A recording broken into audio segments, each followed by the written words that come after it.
Naiproklama na ng Commission on Elections o COMELEC ang 12 nanalong senador para sa 2025 midterm elections sa isang seremonya na ginanap araw ng Sabado 17 ng Mayo, sa Tent City ng Manila Hotel. Sa ginanap na seremonya, 11 sa 12 senator-elect ang dumalo upang tanggapin ang kanilang proklamasyon, tanging si Senador-elect Kiko Pangilinan ang hindi nakadalo dahil sa pagdalo sa pagtatapos ng kanyang anak sa Estados Unidos. Halina at ating kilalanin ang 12 bagong halal na senador.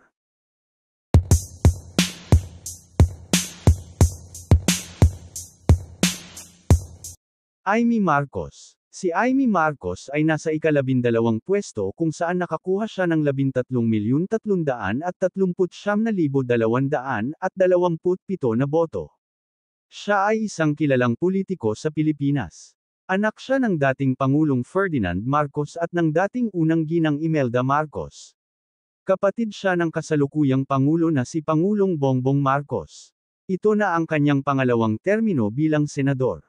Bago ito, nagsilbi siyang gobernador ng Ilocos Norte mula 2010 hanggang 2019 at kinatawan ng ikalawang distrito ng Ilocos Norte mula 1998 hanggang 2007. Lito Lapid. Si Lito Lapid ay isang Pilipinong aktor at politiko. Nakuha niya ang ika-11 pwesto sa senatorial race matapos makakuha ng 13,374,102 na boto. Nagsimula siyang manilbihan bilang senador ng Pilipinas noong 2019.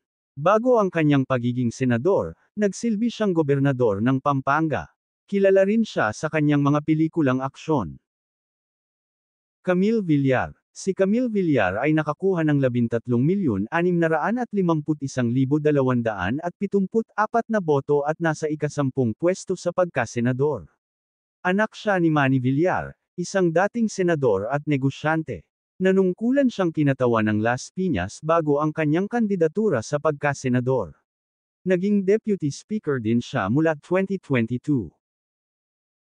Pia Cayetano. Si Pilar Juliana Shram Cayetano o mas kilala bilang Pia Cayetano ay nasa ika-9 na pwesto sa pagkasenador matapos makakuha ng 14,573,430 na boto. Siya ay isang abogado at dating atleta. Mayroon siyang malawak na karanasan sa gobyerno. Nanungkulan siya bilang senador mula 2019.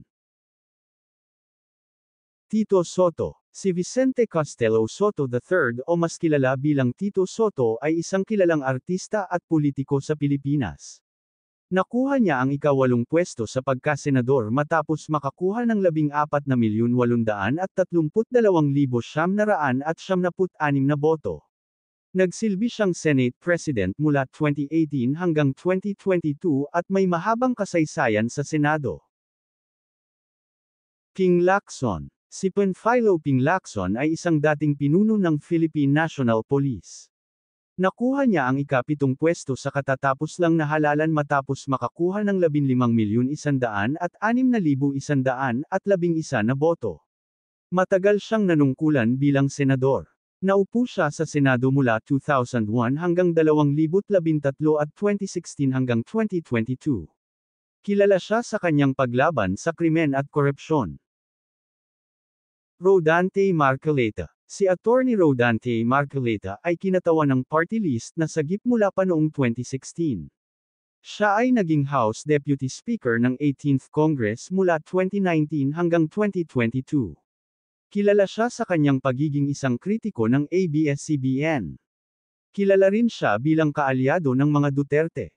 Sa katatapos lang na halalan, nagulat ang karamihan nang makuha niya ang ika-6 na pwesto bilang senador na may 15,250,723 na boto.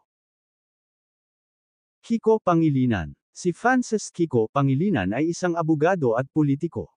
Isa din siyang farm owner. Naging senador siya mula 2001 hanggang 2013. Muli siyang nakabalik sa Senado noong 2016 hanggang 2022.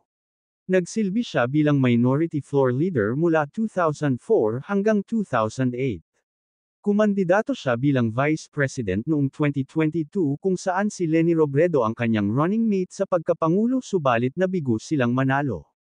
Sa katatapos lang na halalan, nakuha niya ang ikalimang pwesto sa pagkasenador na may 15,343,229 na boto.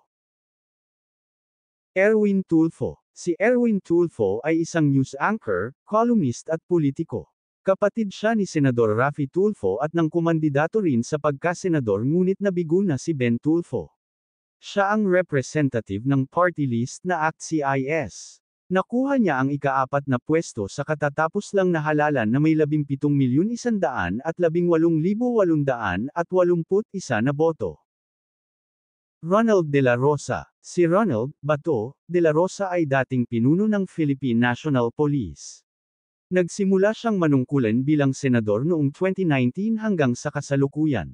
Nagsilbi siya sa ilalim ng administrasyon ni Pangulong Duterte. Kilala siya sa kanyang mahigpit na kampanya laban sa ipinagbabawal na gamot. Sa katatapos lang na halalan, nakuha niya ang ikatlong pwesto na may 20,773,946 na boto. Bam Aquino. Si Paulo Benigno Aquino IV, o mas kilala bilang Bam Aquino ay mula sa prominenteng pamilya ng mga Aquino. Nanungkulan siya bilang senador mula 2013 hanggang 2019. Siya ay naging Deputy Senate Minority Leader mula 2017 hanggang 2019. Sa katatapos lang na halalan, nakuha niya ang ikalawang pwesto na may 20,771,879 na boto. Bongo. Si Christopher Lawrence Go o mas kilala bilang Bongo ay nanilbihan bilang Special Assistant to the President at Head of the Presidential Management Staff sa ilalim ng Duterte administration. Nagsimula siya maupo bilang senador noong 2019 hanggang sa kasalukuyan. Nakuha niya ang top seat sa katatapos lang na midterm elections kung saan nakakuha siya ng 27,121,073 na boto. Sila ang 12 bagong halalan na senador na manunungkulan mula 2025 hanggang 2031. Nagmula sila sa iba't ibang pangkat. Sina Bam Aquino at Kiko Pangilinan ay mula sa kampo ni Leni Robredo.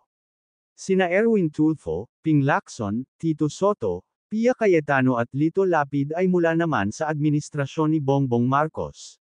Sina Bongo, Bato de la Rosa at Rodante Marcoleta ay mula naman sa kampo ng mga Duterte.